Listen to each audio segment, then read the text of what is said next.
कैसे हो? ठीक हो, है ना? चलो क्लास स्टार्ट करते हैं। हम लोग पढ़ रहे हैं क्या? जीवों में जन्म, रिप्रोडक्शन इन ऑर्गेनिज्म, है ना?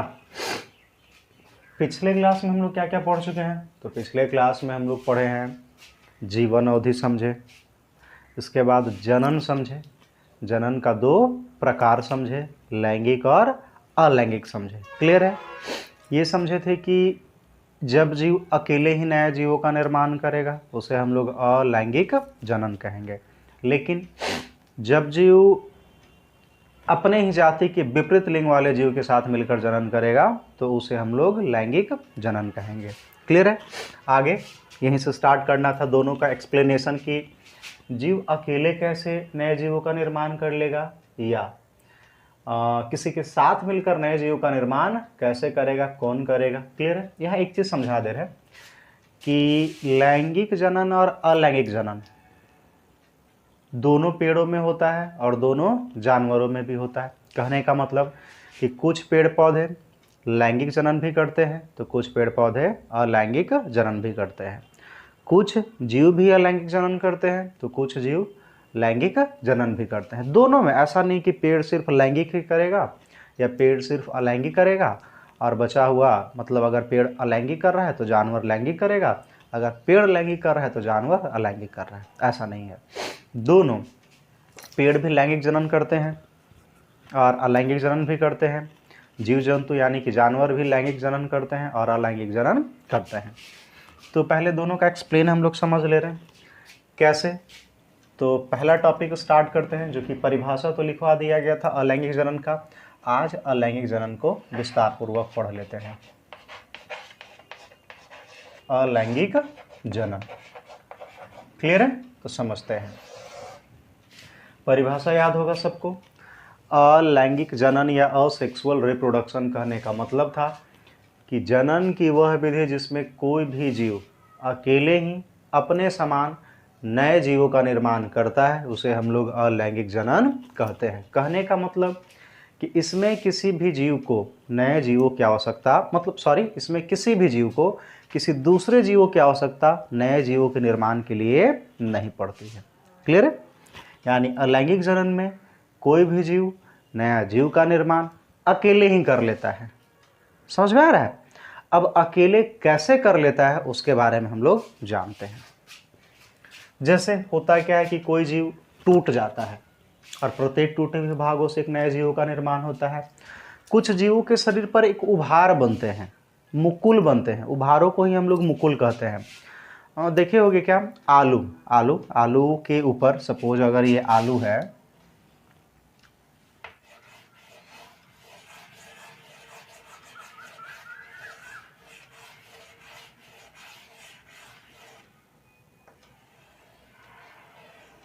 ये आलू है, तो इसके ऊपर जब मौसम आता है तो हल्का एक पीला उभार ऐसे नजर आना प्रारंभ करता है।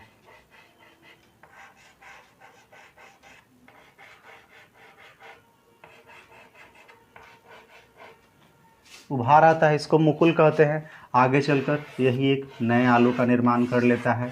आलू तो अकेला था, ऐसा थोड़ी है ना है कि एक नर आलू रोपे और एक मादा आलू जमीन के नीचे बोते हैं, दोनों मिलता है तो जाकर एक नया आलू का निर्माण करता है? बिल्कुल नहीं, अकेले ही निर्माण किया। कुछ जीव टूट जाता है तो कुछ जीव में फूल को छोड़ दिया जाए तो उसके शेष अन्य भागों से एक नए जीव का निर्माण हो जाता है। इस प्रकार से जीव अकेले ही नए जीवों का निर्माण कर लेते हैं। तो कैसे करते हैं? ये जो भी एक दो विधि देखें, यही विधि आगे चलकर अलैंगिक जनन का प्रकार बनता है। यानी हम लोग कह सकते हैं कि अलैंगिक जनन निम्नलिखित प्रकार का होता है: मुकुलन, विखंडन, कायिक जनन,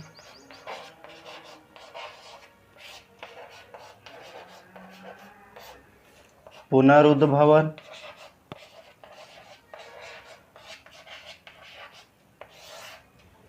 बीजाणु जनन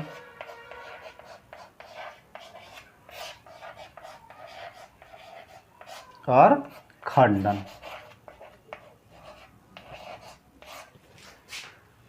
एक एक करके एक्सप्लेन करते हैं। यानी कहने का मतलब कि जीव अकेले ही नए जीवों का निर्माण करेगा। कैसे? या तो मुकुलन करेगा, या वो विखंडन करेगा, या वो कायिक जनन करेगा, या वो पुनरुद्भवन करेगा, या वो बीजाणुजनन करेगा, या फिर वो खंडन करेगा। और इतना प्रकार से वो नए जीवों का निर्माण करता है। यानी हम लोग ये कह सकते हैं कि अलैंगिक जनन निम्नलिखित प्रकार का होता है: मुकुलन, विखंडन, कायिक जनन, पुनरुद्भवन, बीजाणुजनन और खंडन। कौन क्या है, कैसे है, डिटेल अब देखते हैं।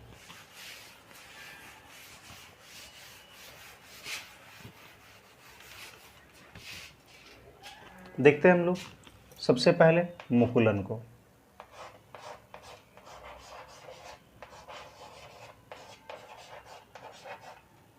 मुकुलन है ना। मुकुलन कहने का मतलब अगर इसकी परिभाषा तो सिंपली ये दे सकते हैं हम लोग: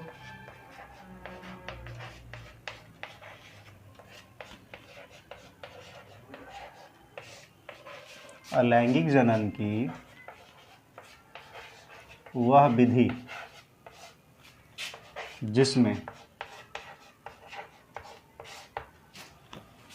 नए जीवों का निर्माण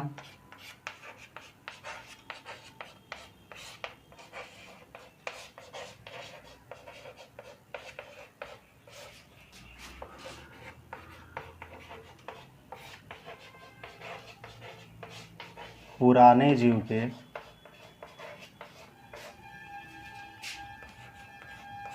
शरीर पर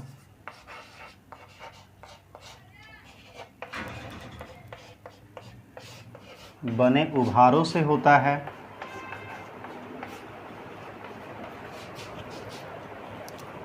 उसे मुकुलन कहते हैं।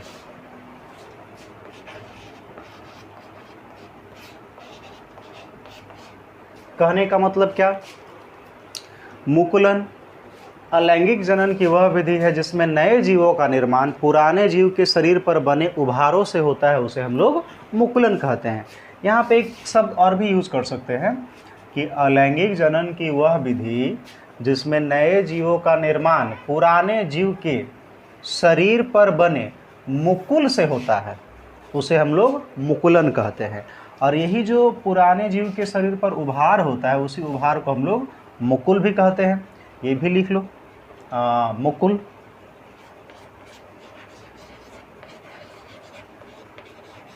ये एक रिलेटेड क्वेश्चन है आया हुआ इस बार। विखंडन आया हुआ था, द्विविखंडन, बहुविखंडन। मुकुल को पूछा गया था।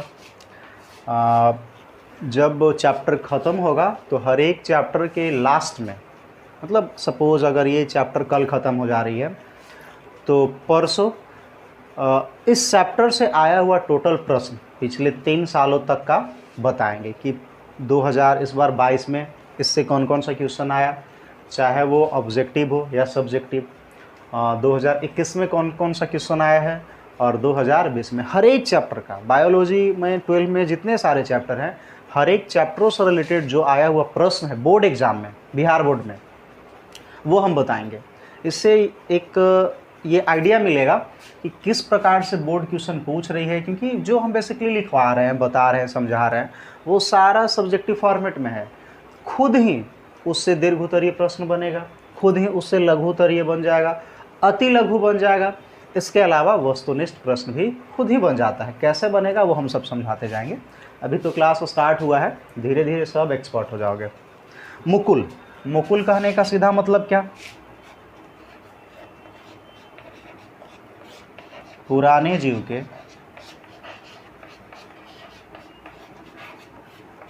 शरीर पर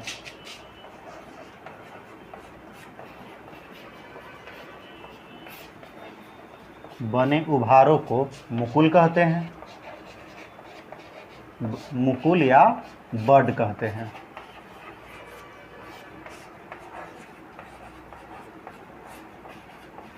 एक चीज़ हमेशा ध्यान दोगे सब कि जब कभी क्वेश्चन हिंदी में नहीं समझ में आए तो उसका अंग्रेजी ज़रूर देखा करना। होता क्या है, बड अंग्रेजी में भी है, तो हिंदी में कई बार वर्ड देखने को मिलेगा। बहुत सारा ऐसा, मतलब ज़रूरी नहीं कि यही मिले, बहुत सारा ऐसा है जो आगे देखने को मिलेगा। समझ में आ रहा है बात? तो हर एक चीज़ को इम्पॉर्टेंट देना है। जब भी, सबसे पहली बात कि जब भी एग्ज़ाम हो, क्लियर है, तो ध्यान से पूरा क्वेश्चन पढ़ा करो, पूरा टोटल। पेंसिल लो, अभी तक तो जैसे मल्टीपल क्वेश्चन जो भी है वो दुगना आता था। बायोलॉजी आपका टोटल 70 नंबर का होगा, 70 में से 35 ऑब्जेक्टिव होगा, 35 नंबर का, और 35 नंबर का सब्जेक्टिव। इस साल 35 ऑब्जेक्टिव क्वेश्चन बनाना तो है, लेकिन रहेगा कितना? 70। कोरोना काल के कारण अगर नहीं भी तो 60% क्वेश्चन आने हैं और उसमें से 50% आपको बनाना है। क्लियर है? अगर ये नहीं है, 22 का ही हम लोग लेकर चल रहे हैं, 22 के आधार पर ही, तो 70 क्वेश्चन में से आपको 35 बनाना है। तो पेंसिल उठाना है और काबिल नहीं बनना है। क्यों? क्योंकि होता क्या है ना कि कई बार बच्चों को ज़्यादा क्वेश्चन आता है तो 35 की जगह जितना आ रहा है सब के सब रंग जाते हैं, उससे दिक्कत है। क्लियर है? वो काम नहीं करना है। पेंसिल उठाना है, उसमें से छांट लेना है। क्या छांटना है? कि 35 100% कन्फर्म क्वेश्चन कौन है, और सब्जेक्टिव के साथ यही प्रोसेस अप्लाई करना है। काम से मतलब रखना है।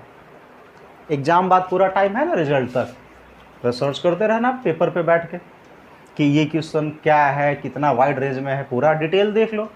अभी मतलब मेन काम जो है ध्यान देते रहना है। काबिल उतना ही बनना चाहिए जितना ज़रूरत हो, ज़्यादा कभी कभी हानिकारक हो जाता है।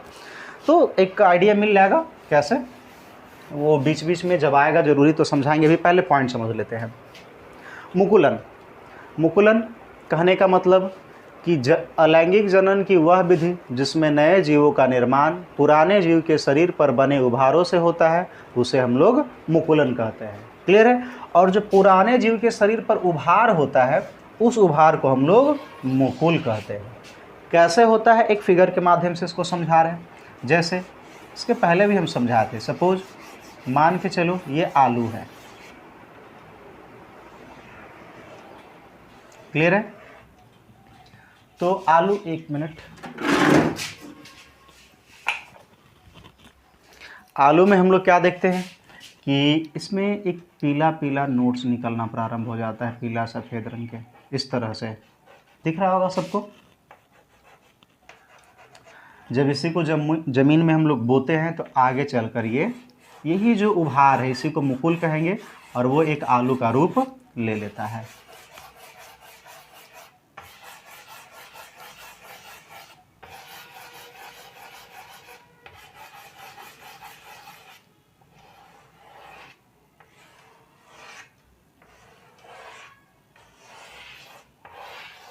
यही है मुकुल।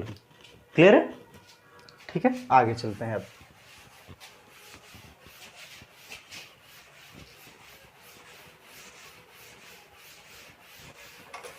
जहाँ भी कंफ्यूजन हो पूछ लिया करो। और चूँकि कुछ क्लासेस तो अब यूट्यूब पे भी अपलोड हो रही है, तो यूट्यूब में जो भी देख रहे हैं, अगर गोह के नज़दीक हैं, ये कोचिंग गोह बिहार औरंगाबाद में चल रहा है, तो संपर्क कर सकते हैं डायरेक्ट कोचिंग में। नहीं तो मोबाइल नंबर शायद नज़र आ रहा होगा, और डिस्क्रिप्शन में भी मोबाइल नंबर एड्रेस है, आप वहाँ भी संपर्क कर सकते हैं। जो भी पढ़ाई से रिलेटेड हो, यूट्यूब पर अपलोड करने का मूल मतलब यही है, उद्देश्य यही है मेरा कि ठीक है, बच्चे जहाँ जो भी हैं वहाँ पढ़ रहे हैं तो पढ़े। हिंदी मीडियम में खास करके बच्चे जो हिंदी माध्यम से पढ़ना चाह रहे हैं, वो ठीक है, पूरा जितना हमसे संभव होगा उतना हम उनको समझाने का, पढ़ाने का यहीं से प्रयास करेंगे। और जो उनका डाउट हो उनका क्लियरेंस करने तक का भी प्रोग्राम है। अभी तो चूँकि बहुत कम ही दिन हुआ है, शायद आज दूसरा क्लासेज है, धीरे धीरे सारा समाधान हो जाएगा। और आप लोग भी जो भी अभी देख रहे होंगे इस वीडियो को, जो भी देखिएगा, जो भी बच्चा बायोलॉजी लिया है 11th और 12th में पढ़ रहा है, इस बार कुछ बच्चे 10th का एग्ज़ाम दे चुके होंगे, तो उनको अगर उन तक नहीं पहुंच पाया हो तो कोशिश एक बार आपसे यही है, आप यही करिए कि उन तक कम से कम इस क्लासेस के बारे में उनको बताइए, उनको शेयर कर दीजिए, आप खुद सब्सक्राइब कर लीजिए, ताकि जो भी वीडियो हम अपलोड करें आप तक जल्दी पहुँचे, और उनके लिए ज़रूर थोड़ा सा एक बार सूचना दीजिए, क्लासेस देखें, कुछ तो ज़रूर ही होगा, ऐसा नहीं है। बता दीजिए जो 10th पास आउट हुए हैं, जिनको बायो लेकर आगे पढ़ना है, और जो इस बार 12th क्लास में है, क्लियर है। प्रैक्टिकल के साथ एक बार कभी ऑफलाइन क्लासेस जिनको हो सके देख लीजिए, तो बेहतर तरीका समझ में आएगा। कोशिश तो यही है कि जो यूट्यूब पे अपलोड भी करें वो भी बहुत बेहतरीन तरीके से, मेरा 100% योगदान है। और बाकी आप लोग कमेंट करिएगा, ज़रूर बताइएगा क्या इसमें और किया जा सकता है बेहतर। चलिए पढ़ाई पे आओ तुम लोग। देखो मुकुलन अभी देखें, मुकुलन के बाद हम लोग देख लेते हैं विखंडन। विखंडन, विखंडन कहने का मतलब कि ये भी अलैंगिक जनन का एक प्रकार है। कैसा प्रकार? जिसमें कि जीव अपने ही समान गुण वाले नए जीवों का निर्माण करेगा। कैसे करेगा तो देख लेते हैं। पहले परिभाषा देखते हैं विखंडन।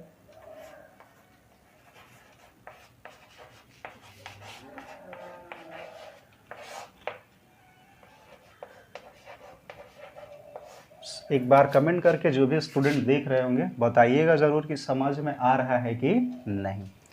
अलैंगिक जनन की वह विधि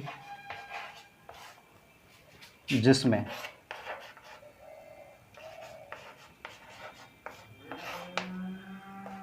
कोई भी जीव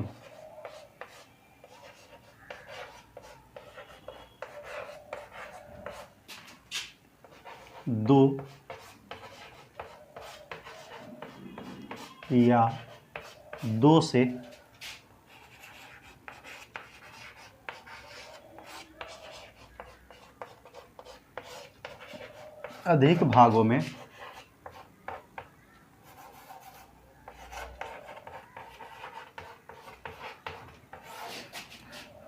साधारण विभाजन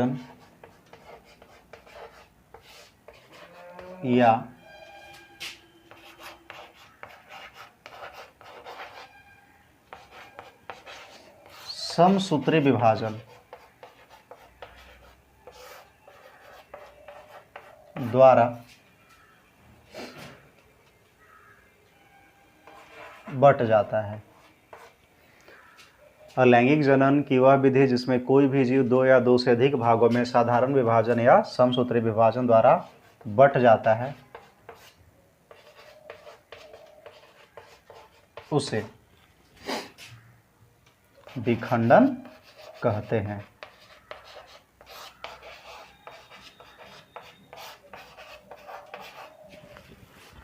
कहने का मतलब क्या?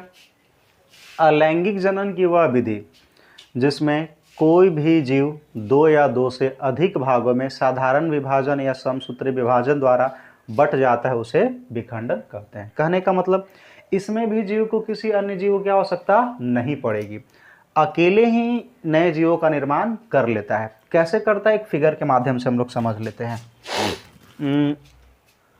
अमीबा का उदाहरण ले सकते हैं हम लोग। अमीबा जिसका कोई निश्चित आकार नहीं होता है, ये इसका केंद्रक है। अगर इसको ये जैसे फर्स्ट में हम पढ़ाए थे जीवन अवधि, जीवन अवधि कहने का मतलब हर जीव जन्म लेगा, हर जीव मरेगा। कुछ जीवों की जीवन अवधि कुछ घंटे होती है, कुछ सप्ताह, कुछ महीना, कुछ साल, यहाँ तक कि कई वर्ष भी होते हैं। और अपने जीवन अवधि में वो सभी जैविक क्रिया अपने लिए जो निर्धारित है वो कर लेते हैं, और उसमें एक क्रिया ये भी है जनन। क्लियर है? तो अमीबा जब जनन करने योग्य हो जाता है तो करता क्या है? ये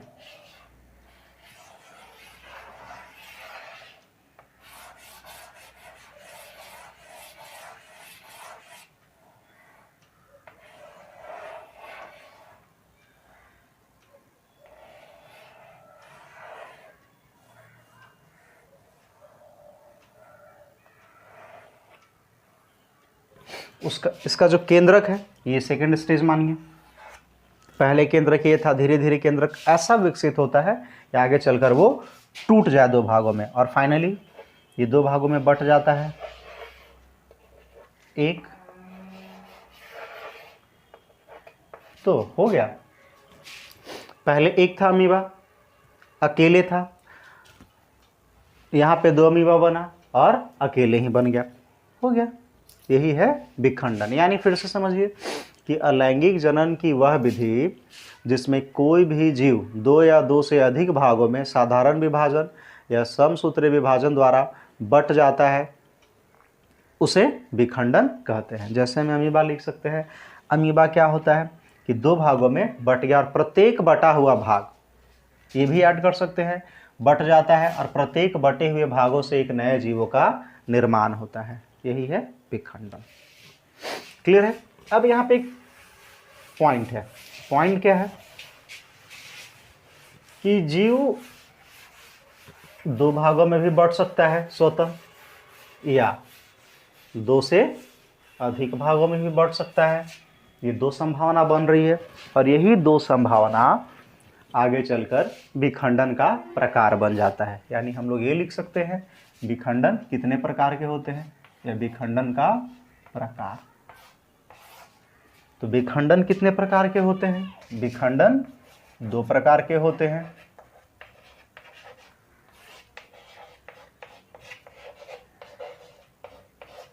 विखंडन दो प्रकार के होते हैं। फर्स्ट द्विविखंडन और दूसरा बहुविखंडन।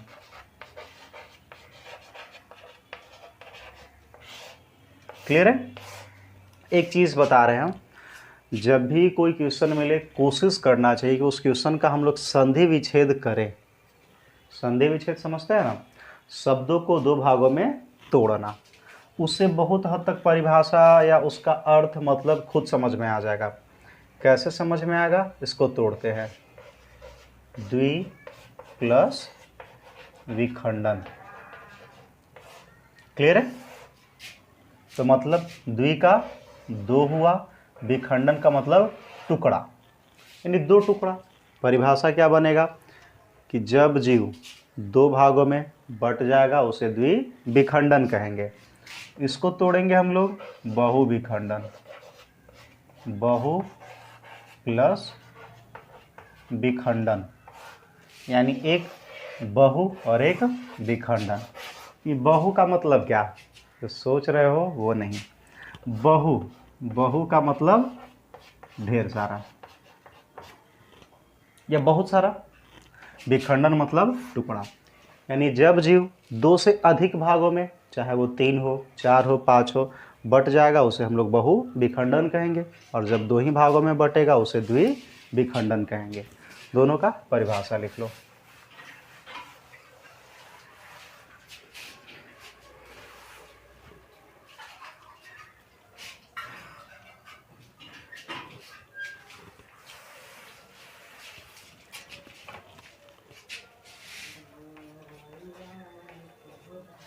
द्विविखंडन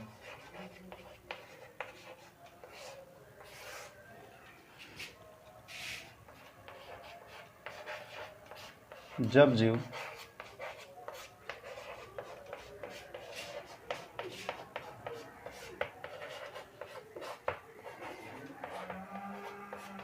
दो भागों में बट जाता हो और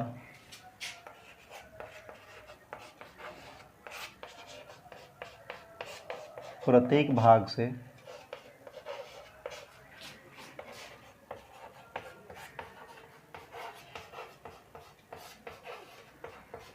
एक नए जीवों का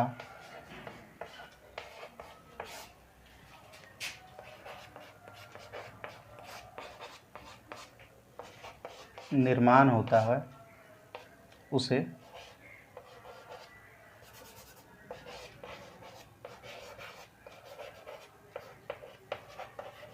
द्विविखंडन कहा जाता है।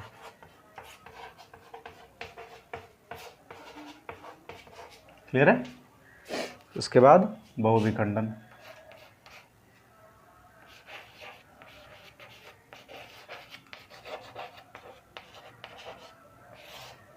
सेम है, समझा दिए हैं। खुद से बताओ, खुद से लिखो। यानी जब जीव 2 से अधिक भागों में बढ़ जाता हो, या इसका परिभाषा चेंज भी कर सकते हैं, विखंडन का वह प्रकार या विखंडन की वह विधि।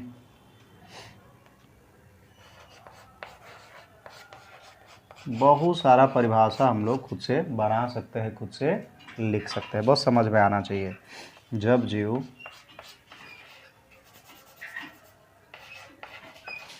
2 से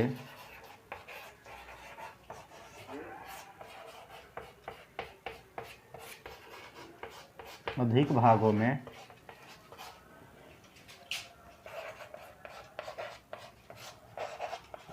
बट जाता है, उसे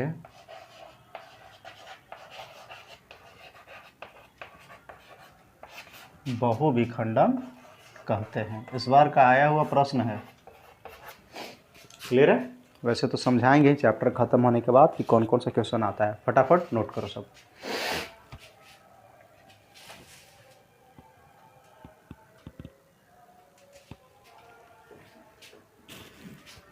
हो गया?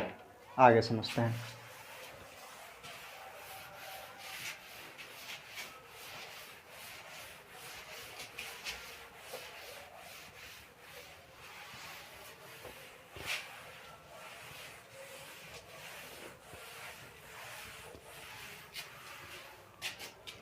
मुकुलन देखें, विखंडन देखें, अब हम लोग पुनरुद्भवन देख लेते हैं।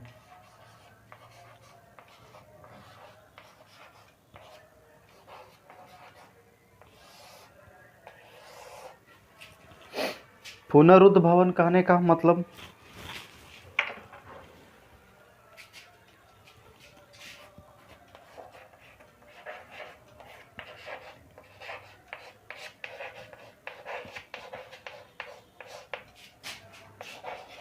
जब नए जीवों का निर्माण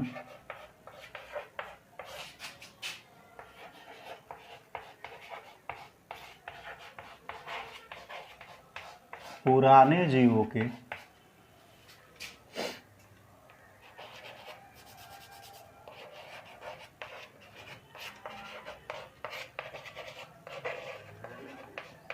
खंड या टुकड़ों से या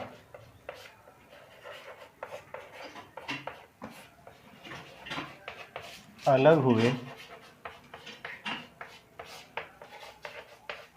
भागों से होता है, उसे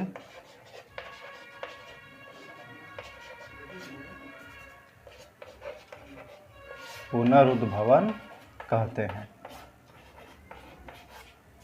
कहने का मतलब कुछ ऐसे भी जीव होते हैं जिनका कोई एक हिस्सा अलग हो गया, टूट गया, बट गया, और उस हिस्सा से एक नया जीवों का निर्माण हो गया, उसे हम लोग पुनरुद्भवन कहते हैं। जनन की इन सभी विधि में जितने सारे प्रकार हैं, सब में एक ही जीव है और अकेले ही वो नए जीवों का निर्माण कर ले रहा है। क्लियर है? आगे चलते हैं। पुनरुद्भवन के बाद सब छोटा छोटा है, साधारण है। कायिक जनन।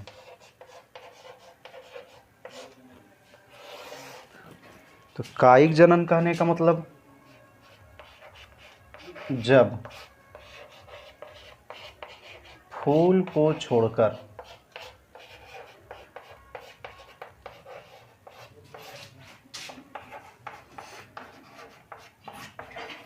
पौधे के अन्य सभी भागों से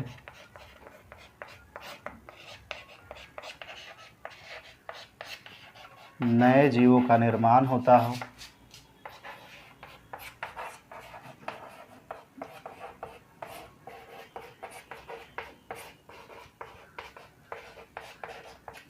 उसे कायिक जनन कहते हैं।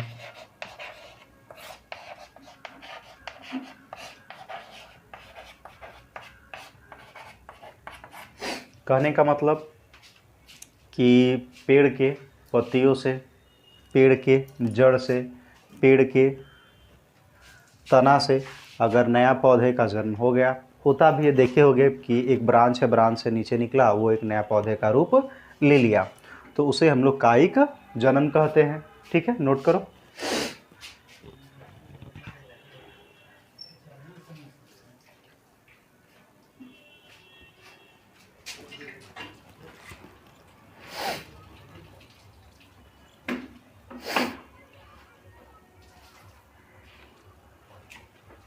क्लियर है, आगे चलते हैं।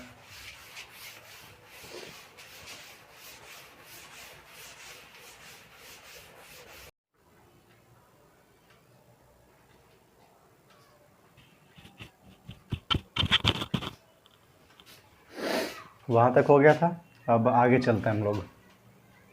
बच गया क्या? बीजाणु जनन और खंडन। तो पहले कर लेते हैं बीजाणु जनन, है ना। सॉरी, सर्दी हो गई है। बीजाणु जनन, तो बीजाणु जनन कहने का क्या मतलब? सीधा सीधा बीजाणुओं से जीव का निर्माण होगा, उसी को बीजाणु जनन कहेंगे। परिभाषा देंगे, जब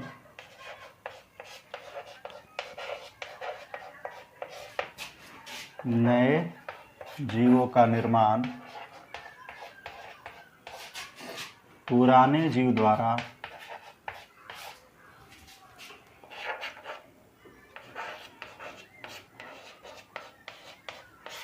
बनाए गए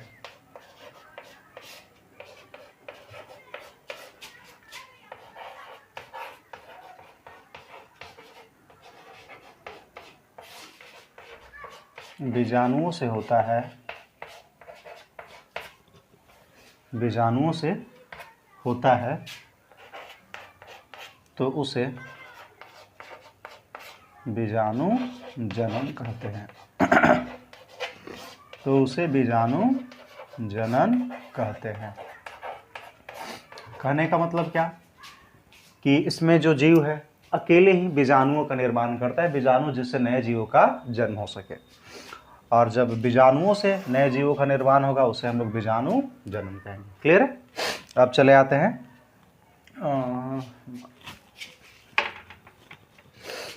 लास्ट बच गया हम लोग का खंडन, है ना। तो खंडन कहने का मतलब टुकड़ा। परिभाषा क्या? जैसे पहले इसको समझा दे रहे हैं। हम लोग गन्ना देखे हैं, ईख देखे हैं ना, ईख।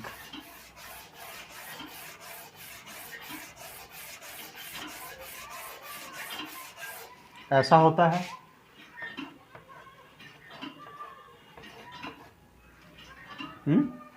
गुड।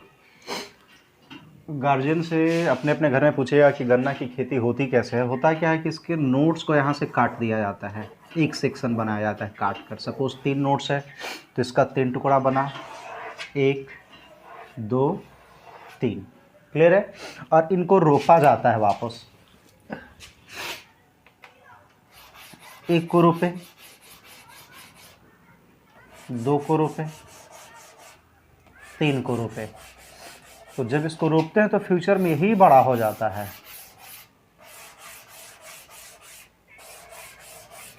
गन्ना तो एक ही बड़ा था, आगे चलकर ये एक सेपरेट गन्ना का रूप ले लिया।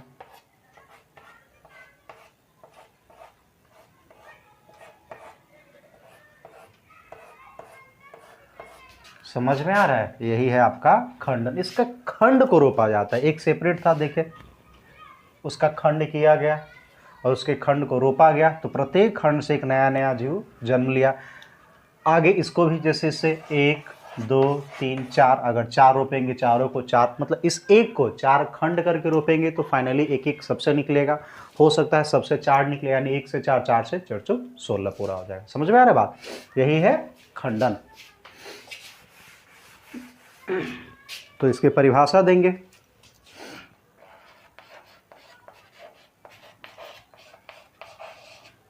अलैंगिक जनन की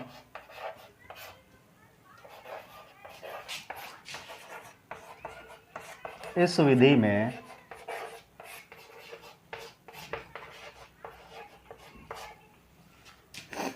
नए जीवों का निर्माण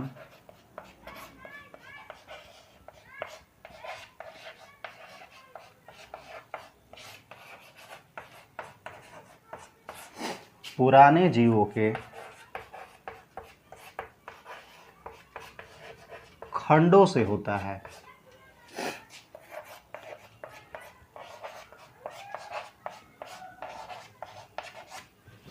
या अलैंगिक जनन की वह विधि जिसमें नए जीवों का निर्माण पुराने जीवों के खंडों या टुकड़ों से होता है, उसे हम लोग खंडन कहते हैं। क्लियर है? आज के लिए इतना ही। हम लोग अलैंगिक आज खत्म कर लिए। अब अगले क्लास में लैंगिक जनन खत्म कर लेंगे, उसके बाद चैप्टर खत्म। धन्यवाद।